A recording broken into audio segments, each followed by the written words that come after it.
ಪಾಪ ನಮ್ಮ ಕಾಂಗ್ರೆಸ್ ನಾಯಕರುಗಳು ಹೇಳ್ತಾರೆ, ಮಂಡ್ಯಗೆ ಕಾರ್ಖಾನೆ ತರಲಿಲ್ಲ, ಆಸ್ತಕ್ಕೊಂದು ಕಾರ್ಖಾನೆ ತರ್ಬೋದಾಗಿತ್ತು, ಇನ್ನೂ ತಂದಿಲ್ಲ. ಯಾವುದೋ ಎನ್ ಟಿ ಪಿ ಸಿ ಹೇಳಿದ್ರು, ನ್ಯಾಷನಲ್ ಟೆಕ್ಸ್ಟೈಲ್ ಕಾರ್ಪೊರೇಷನ್ ಏನೋ ಹೇಳಿದ್ರು. ಇವತ್ತು ಬೆಳಗ್ಗೆ ಬರ್ಬೇಕಾದ್ರೆ ಹೇಳ್ತಿದ್ರು, ನೋಡೋಣಂತೆ. ನನಗೆ ಇರ್ತಕ್ಕಂಥ ಲಿಮಿಟೇಷನ್ನಲ್ಲಿ ರಾಜ್ಯ ಸರ್ಕಾರವು ನನಗೆ ಕೋಆಪ್ರೇಷನ್ ಕೊಡದೇ ಇದ್ದರೆ, ಭೂಮಿ ಕೊಡಬೇಕಾದ್ರೆ ಅವರು, ನೀರು ಕೊಡಬೇಕಾದ್ರೆ ಅವರು, ಎಲೆಕ್ಟ್ರಿಸಿಟಿ ಕೊಡಬೇಕಾದ್ರೆ ಅವರು, ಇದು ಯಾವುದನ್ನು ಅವ್ರು ಮಾಡಿದೆ. ಅವ್ರಿಗೆ ಮೊನ್ನೆ ಉತ್ತರ ಕೊಟ್ಟವ್ರೆ ಎಂ ಬಿ ಪಾಟೀಲ್ರು. ಹಲವಾರು ಕಡೆ ನಾವು ಮಾಡೋಕ್ಕೆ ಹೋದೋ ಮಾಡೋಕ್ಕೆ ಜನ ಬಿಟ್ಟಿಲ್ಲ, ಭೂಮಿ ಇಲ್ಲ ಅಂತ ಹೇಳಿ ಮೊನ್ನೆ ಅಸೆಂಬ್ಲಿಯಲ್ಲಿ. ಇಲ್ಲಿ ಕೆಲವು ಎಮ್ ಎಲ್ ಎಗಳು ಕುಮಾರಸ್ವಾಮಿ ಹೂ ಬಿಡ್ಸೋಕೆ ಕೊಟ್ಟವನೇ ಮಂಡ್ಯದವರಿಗೆ, ನಾವು 300 ಎಕರೆ ಕೊಡ್ತೀವಿ, 500 ಎಕರೆ ಕೊಡ್ತೀವಿ, ಬರಲಿ ಅಂತ. ಈ ಕೋಕದ ಮಾತುಗಳು ನಿಲ್ಲಿಸಿ, ಇವತ್ತೇನು 7,290 ಕೋಟಿ ವೆಚ್ಚದಲ್ಲಿ ಮ್ಯಾಗ್ನೆಟಿಕ್ ಪ್ರೊಡಕ್ಷನ್ ಶುರು ಮಾಡ್ತಾಯಿದ್ದೀವಿ. 5 ಕಂಪ್ನಿಗಳಿಗೆ ಅವಾರ್ಡ್ ಮಾಡ್ತಿದ್ದೀವಿ. ಆ 5 ಕಂಪ್ನಿಯಲ್ಲಿ 2 ಕಂಪ್ನಿನಾದರೂ ಕನ್ವಿನ್ಸ್ ಮಾಡಿ, ದಯವಿಟ್ಟು ಕರ್ನಾಟಕ ಸರ್ಕಾರ ಏನಾದರೂ ಮಾಡ್ಕೊಳ್ಳಿ, ನಾನು ನಿಮಗೆ ಬೆಂಬಲವಾಗಿರ್ತೇನೆ, ಇಲ್ಲಿ ಬನ್ನಿ ಯೂನಿಟ್ ಹಾಕಿ ಅಂತ ಹೇಳಿ ಪ್ರಾಮಾಣಿಕವಾಗಿ ಪ್ರಯತ್ನ ಮಾಡಬೇಕು ಅಂತ ತೀರ್ಮಾನ ಮಾಡಿದೆ. ಇದು ನಾಡಿನಿಸ್ಲಿಕ್ಕೆ ಬಯಸ್ತೇನೆ.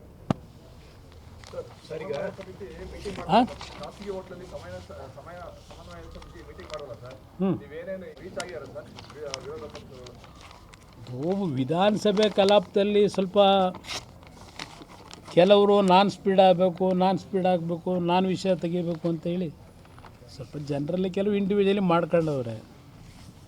ಬಟ್ ಸಮನ್ವಯತೆಯಿಂದ ಹೋಗಿ ಅಂತ ಹೇಳಿದ್ವಿ. ಒಟ್ಟಾರೆ ಹೋಗಿದ್ದಾರೆ. ಕೆಲವು ಸಣ್ಣ ಪುಟ್ಟ ಸನ್ನಿವೇಶಗಳಲ್ಲಿ ಸ್ವಲ್ಪ ವ್ಯತ್ಯಾಸಗಳು ಮಾಡ್ಕೊಂಡವ್ರು, ನಾನು ಇಲ್ಲ ಅಂತ ಹೇಳಲ್ಲ. ಅದು ನೀವು ಹೇಳಬೇಕು, ಮಾಧ್ಯಮ ಸ್ನೇಹಿತರು ಹೇಳಬೇಕು. ಅದು ನೀವೇ ಹೇಳ್ತಾ ಇದ್ದೀರಲ್ಲ, ಹೇಳ್ತಾ ಇದ್ರೆ ಸರ್. ಈಗ ರಾಜ್ಯದಲ್ಲಿ ಕೃಷಿ ಕ್ಷೇತ್ರ ಅವನತಿಗೆ ಕುಂಠಿತ ಆಗೋದಕ್ಕೆ ನೇರವಾಗಿ ಕೇಂದ್ರ ಸರ್ಕಾರನೇ ಕಾರಣ. ಇನ್ನು ಬೆಳಗಾವಿ ಯಾವ ರೀತಿ ಕಾರಣ? ಅದೇನೆ, ಈಗ ಕೃಷಿ ಬೆಲೆಗಳದ್ದು ಫಿಕ್ಸೇಷನ್ ಇರ್ಬೋದು, ನೀವು ಹೇಳಿದ್ರಲ್ಲ ಇವಾಗ ಎಲ್ಲವೂ ಕೂಡ ಫುಲ್ ಕಂಪ್ಲೀಟ್ ನಿರ್ಲಕ್ಷ್ಯ ಆಗೋದಕ್ಕೆ ಅದೇ ಕಾರಣ ಅಂತ. MSP ದರ ಆಯಾ ವರ್ಷದಲ್ಲಿ ನರೇಂದ್ರ ಮೋದಿಯವರ ಸರ್ಕಾರದಲ್ಲಿ ಕ್ಯಾಬಿನೆಟ್ನಲ್ಲಿ ದರ ನಿಗದಿ ಮಾಡಿ ತೀರ್ಮಾನಗಳು ಮಾಡಿದ್ದಾರೆ. ಈಗ ಈ ಉದಾಹರಣೆಗೆ ಇವತ್ತು ನಾನು ಪತ್ರಿಕೆಯಲ್ಲಿ ನೋಡ್ತಿದ್ದೆ, 2,700 2,800 ಭತ್ತದ ಪ್ರೈಸು MSP ನಿಗದಿ ಮಾಡವ್ರೆ. ಇವತ್ತಲ್ಲಿ ಖರೀದಿ ಕೇಂದ್ರಕ್ಕೆ ತಗೊಂಡೋಗಾರೇ ಇಲ್ಲ, ಹೊರಗಡೆ ಮಾರ್ಕೆಟಲ್ಲಿ 3,000ಕ್ಕೆ ಹೋಗ್ತಾಯಿದ್ವಿ.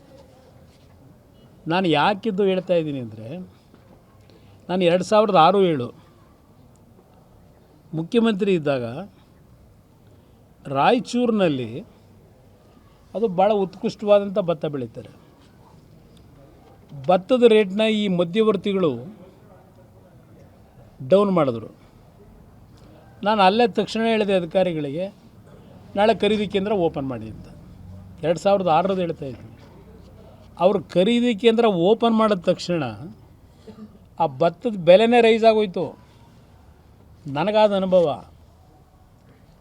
ನಿಮ್ಮ ಗಮನಕ್ಕೆ ತರೋದು.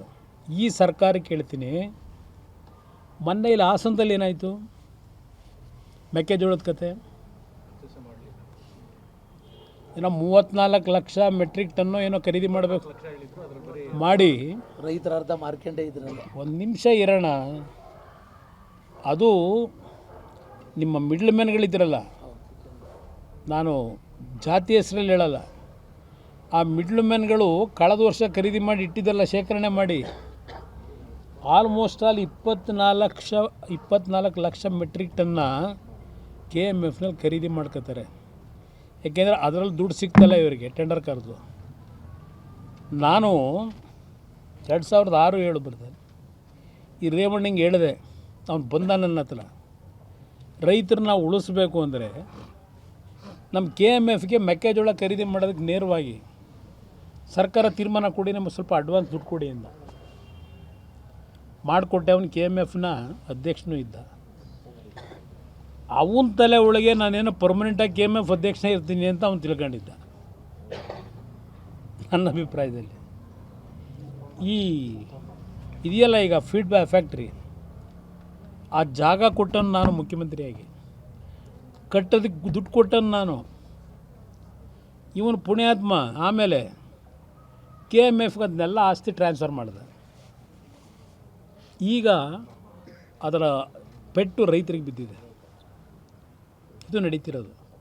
ಏನು ಬಂದು ಅಣ್ಣ ತಮ್ಮ ಹಾಸನ ಜಿಲ್ಲೆ ಬಂಗಾರ ತಂದಾಕ್ತಾಯಿದ್ದೀವಿ ಅಂತ ಹೇಳ್ತಾರಲ್ಲ, ಇದೇ ಬಂಗಾರ ತಂದಾಕಿರೋದು ಅವರು. ಇದು ನಡೀತಿದೆ. ಇದರಲ್ಲಿ ಇದು ಕೇಂದ್ರ ಸರ್ಕಾರ ಈ ಯೋಜನೆಗಳನ್ನ ಮೊದಲೇ